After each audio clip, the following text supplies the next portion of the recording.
Whoa. Something's wrong.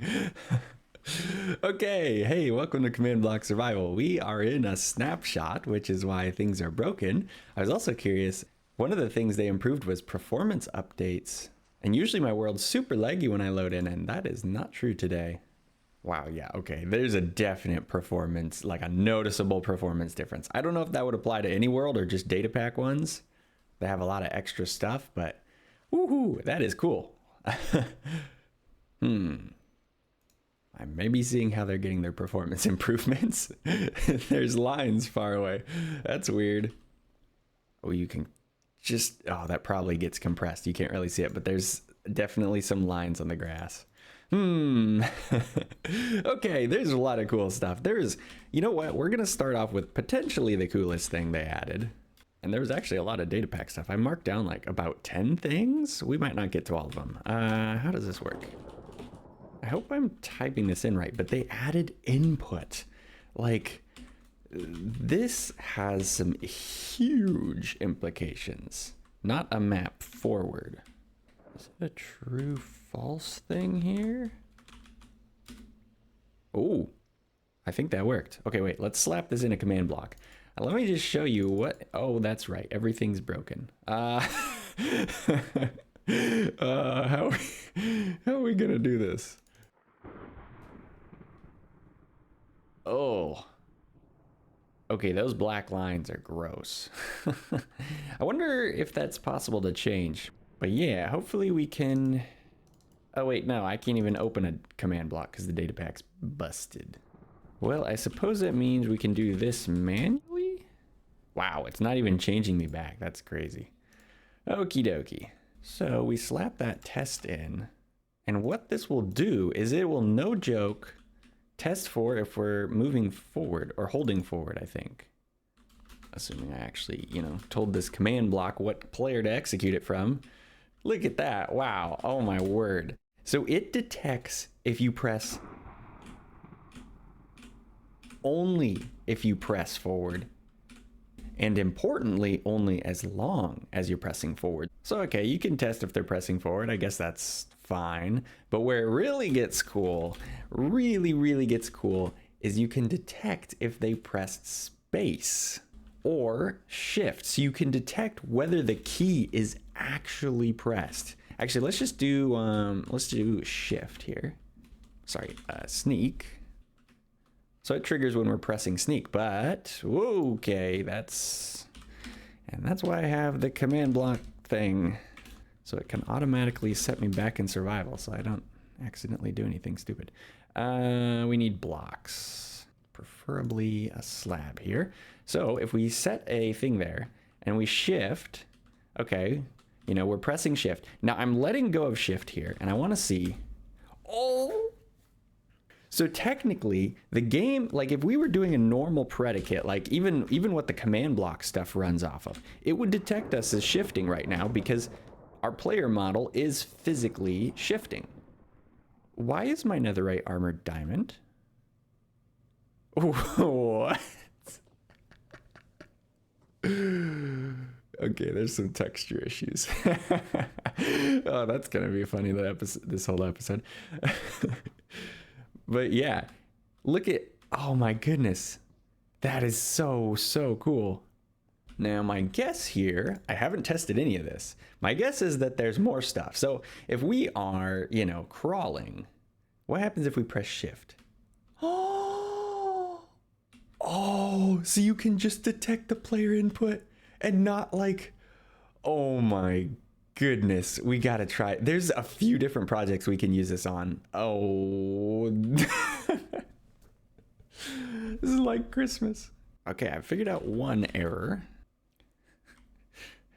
I don't always point all this stuff out, but this one's kind of funny. So this is a function that's supposed to run every tick, and it will say every tick that it's being run. But you'll notice it's not saying that every single time. So the very logic at running a command has been busted, which honestly may be why my world is running so well.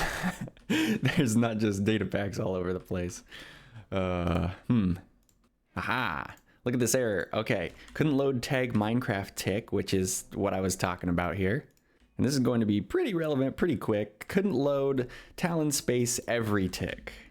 And this is from the Talon space dimension, which, oh yeah, by the way, the whole like pressing the button is very relevant in the space dimension. We'll get to that. But it seems first I need to fix this. So among all the changes they've added, they have changed the attribute command. You can see this is in that file that I just told you, and it's red. And that's because they removed this preface thing, which is just so nice. Yeah, there's zombie, which is like used in more than zombies it seemed. There was generic, which is like the only things you ever use. So it's like, what's the point of these distinguishers? And yeah, so now we just have to get rid of all that stuff. And I think we should be back in business. There we go. Okay, things are back to normal. Okay, okay. Yeah, we're gonna need that to work. More bugs, I see. That fallen glass is how we break these blocks. Okay, we're not gonna keep getting stuck on this, but there's some weird things happening. These things are supposed to align to the block, and as you can see, they're not anymore. So it's the teleporting that's broken. Okay, so this is supposed to align it to the block that I'm looking at. It's kind of funny because they said ender pearls are broken in this. They don't teleport you to the right place, supposedly. And I was like, oh, whatever, you know, who cares? I'll just not use it. Ender pearls, but it seems I wasn't expecting such a drastic teleportation issue. Wow. Yeah, so teleporting's broken. It's really broken. Oh my, it's real.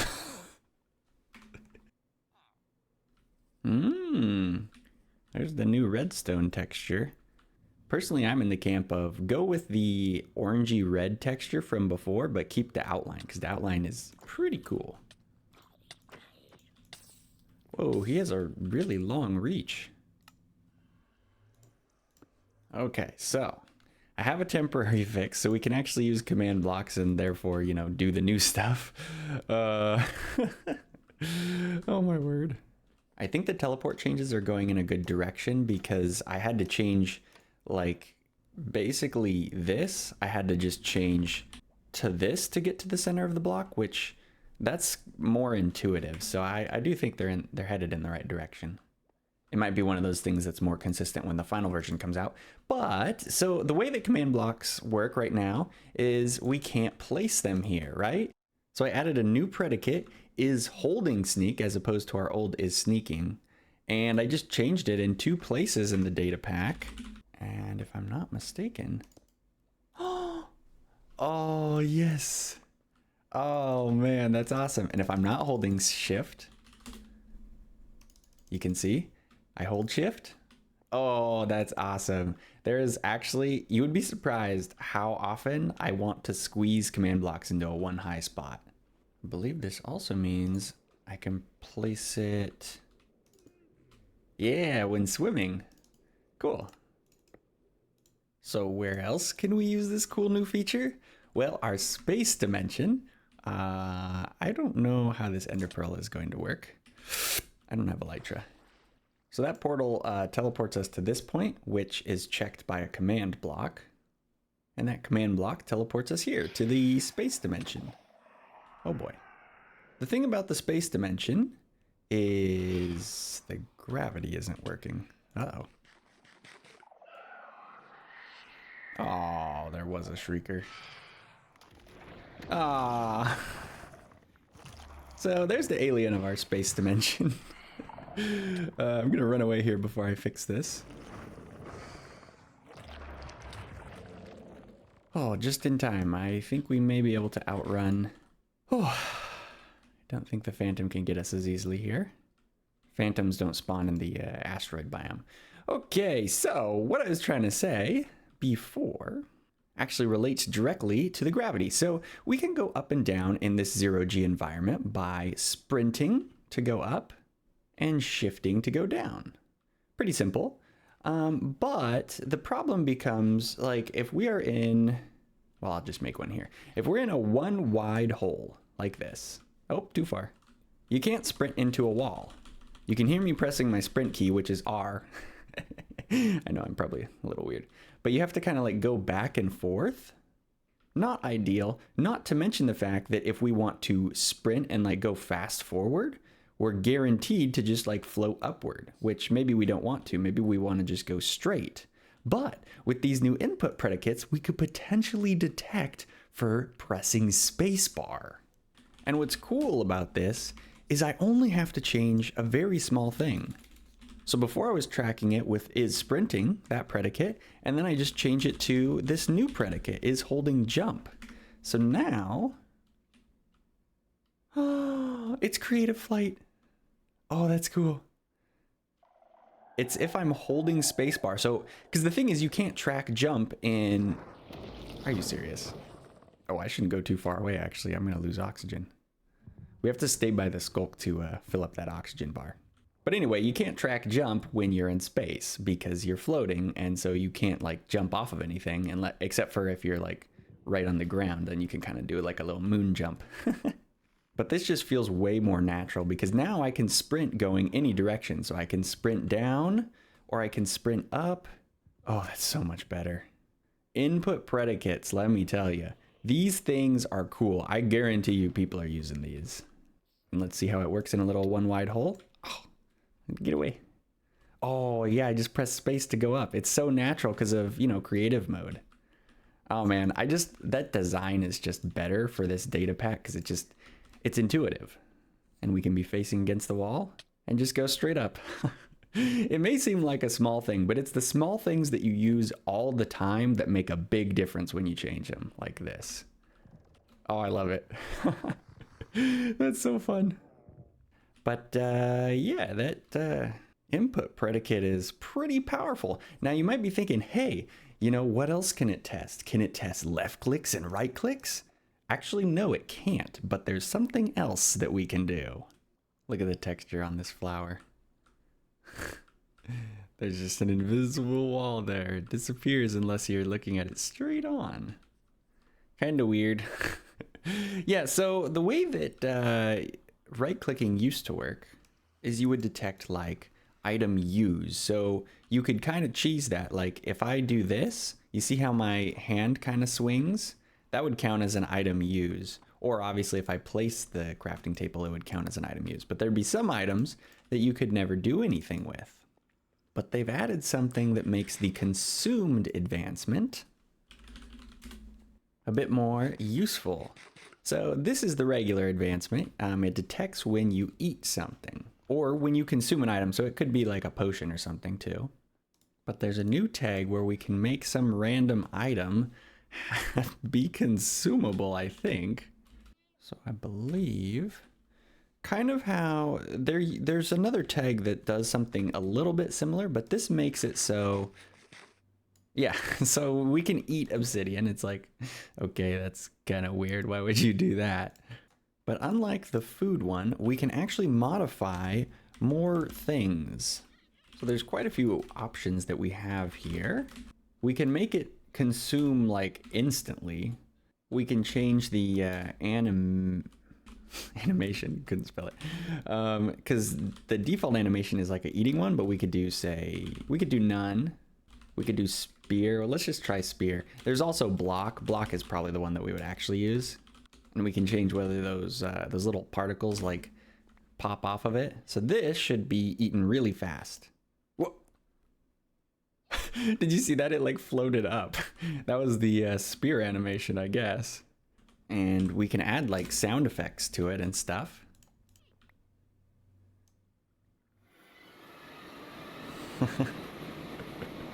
Oh, it triggers a sound effect every single time. That's why the portal sounds so insanely loud. Oh.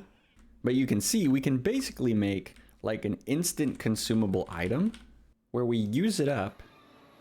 It triggers like a sound, and then potentially we can probably trigger this advancement with it. I just want to test and see if this works. Yeah, you ate some cod, and it just uses up the block. Oh my. Ah! But yeah, it's pretty powerful because effectively you can put right-click detection on any item that you want, assuming that you're okay with it being consumable. And I suppose theoretically you could like give the player an item back. So like if it was a tool or something where durability didn't matter, you can kind of just pop it back into the player's inventory. Might look a little bit weird, but you know, it could work. I mean, it's right click that you can put on any specific item you want. So that's pretty powerful. I just kind of wanted to show that off. There's some other cool stuff, particularly with enchanting tables. So you may recall a few episodes ago, I made these really cool boat enchantments based on Skizzleman's ideas about, you know, the said boat enchantments. Problem is, you can't directly enchant the boat. Very sad. So you're forced to do a book and then like look for it, and then maybe you find this one and you can combine that onto the boat if you put them in the other order. There we go. Except they've added another component, enchantable, and you can set its enchantability. And that means, oh, look at that. It only shows up with the correct enchantments. Oh my goodness. We've used custom enchantments a lot. Custom enchantment, custom enchantment, oh, I guess it's not on there anymore. Custom enchantment. Oh man. And then obviously there's a bunch on the boats, and I think there's a few here that aren't even being represented. And let me tell you, it's really annoying to not be able to just slap that thing straight into the enchanting table. And now we can. So let's do that. Let's update this Skizboat data pack thing. So we'll basically need two solutions here. One is if we craft an item, it needs to tell it that it's enchantable, because now only one of these boats is gonna work. You'll notice that one can't enchant, that one we can enchant. It's specific to the item. So we want, if we craft an item, it should automatically put that on there. So we need to replace recipes. So let me do that first. So basically I'm just doing this, but in the recipe. And now that we've reloaded, this boat should be not enchantable. Did I reload? Everything looks the same here. Minecraft enchantable. I did this instead of that. Okay, we'll put that in the last slot so we can tell which one. Aha, look at that. So the recipe is the easy part. The harder part, I'm just making sure this one's enchantable. The harder part is what happens if we place it? Because then if we break it, what? Well, I definitely didn't expect that to happen. That boat got deleted out of existence. You know, in my head, I was like, oh, I should use an ender pearl to get out of here. And then I was like, that's right. That doesn't work, does it? Okay, so we're here in a newly generated creative world because I tried like disabling all of the data packs and it was still doing it. So we're just going to give this a test. We'll slap the enchantable thing on it because the enchantable tag may actually be broken and just deleting boats. Ah, so enchantable is bad for boats? Wait, what if, okay, let's remove the enchantable thing. Oh, are boat loot tables broken? Yeah, this is just a regular boat. Boats are supposed to drop, right? I'm not crazy here. Okay, so boats have issues. Okay, well, I checked. This is a known bug. So we're not crazy. Okay, this is not a now problem, but I just deleted all the special enchantments that we were talking about before when I disabled the data packs. Okay, good to know. Don't disable enchantment data packs unless you want everything disenchanted. All right, boats are broken. We probably should give up on those. I'm gonna put the enchants back on these after they all got deleted. Like it's an enchanted book with no enchantment. There we go. Had to modify it kind of custom. So they added more things. One that has to do with this crossbow, actually. So we're going to put the enchant back on it called Crossbow TNT. Blast Barrage. It basically takes the TNT in your inventory and it turns the firework into TNT, which is pretty cool. So there's a few different ways to run enchantments. And one of them is basically an enchant tick that happens every single tick. It runs special data, and that's how Blast Barrage is used. Do I have the TNT? I do. And so that's every tick that I'm holding this thing. It doesn't matter. Yeah, so there you can see it in action. Ow, what? Oh, hi. Oh, I gotta put fireworks in my offhand. But the thing is, we only really need to run like a set of commands like once. So I told you there were multiple ways to run this. One of them is projectile spawned, which is where you actually test for a projectile spawning, like a firework. I forgot I had the fireworks in my offhand. Well, it's definitely real TNT, as you can see. That's... Oh, I got the... Oh man, if I lost that, the spore blossom is pretty rare. Well, anyway, if we swap over to the whole projectile spawn thing, come on. This will just run once when we actually spawn the projectile.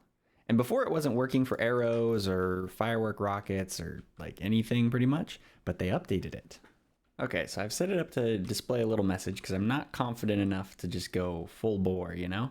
So this should do absolutely nothing. This, let's make sure we have Blast Barrage.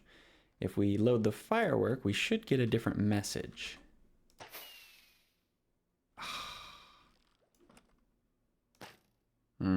So it works with an arrow, but not a firework rocket.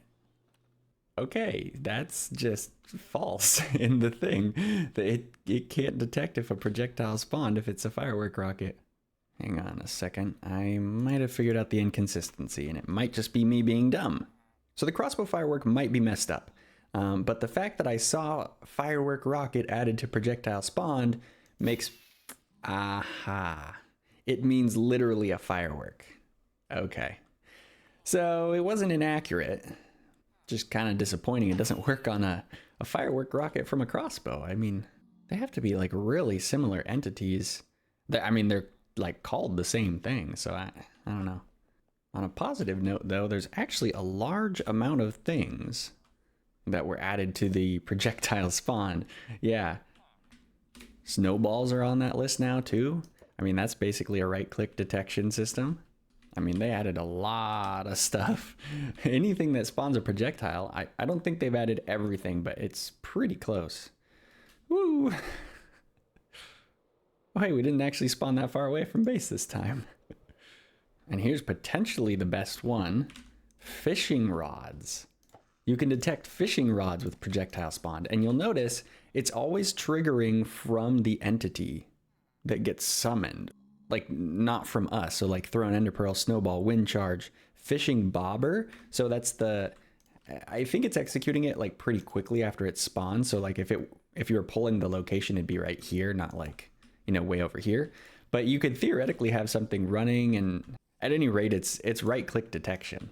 And I've used fishing rods for multiple gadgets, so it's that's definitely a powerful one.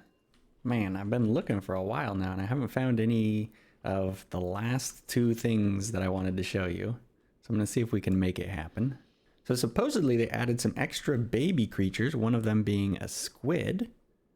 Oh, that just spawns it back normal. Okay. So I'm actually just going to delete all the data on this spawn egg so it doesn't spawn anything specific. And normally, like in creative mode, if you click a spawn egg on an adult creature, you'll get a little baby one. Yeah! Look at that, baby squids. There's supposedly baby glow squids as well as baby dolphins, but the baby dolphins don't spawn, I guess. And the last thing that I want to show you before we end the episode is it's pretty cool. We're coming out here to the structure block test area. You can see actually jigsaw blocks. Basically it just makes We just test and see how structures are spawning and if everything is going correctly. But there was a new tag added to TNT. All right, this is how big a regular explosion is. Let's just take a peek at this. Okay, so you know, it's decent. So TNT now has explosion power. So we're gonna see, oh, who am I kidding? 128 is the max. That is probably insane. So we're just gonna do 100 here. So like this, do that, run really far. Oh, I didn't want to go back that fast. Yeah, so it's a little bit bigger. Do you like how the creeper survived? Oh my. Yeah, so that's a pretty big chunk. Oh wow, yeah. That just blew out the whole internal of it. I wonder if it's like diameter, like 100 blocks diameter.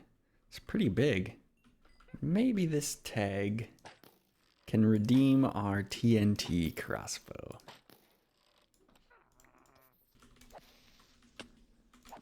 There we go. Kill a few creepers. Okay, you ready for the finale? So I added more levels to the enchantment. So we'll just put it at level 2 now. Okay, I'm not sure why it's doing that, but we'll just do it the other way. This should work just fine. It should show up, yep, Blast Barrage 2. So there's 5 total levels now.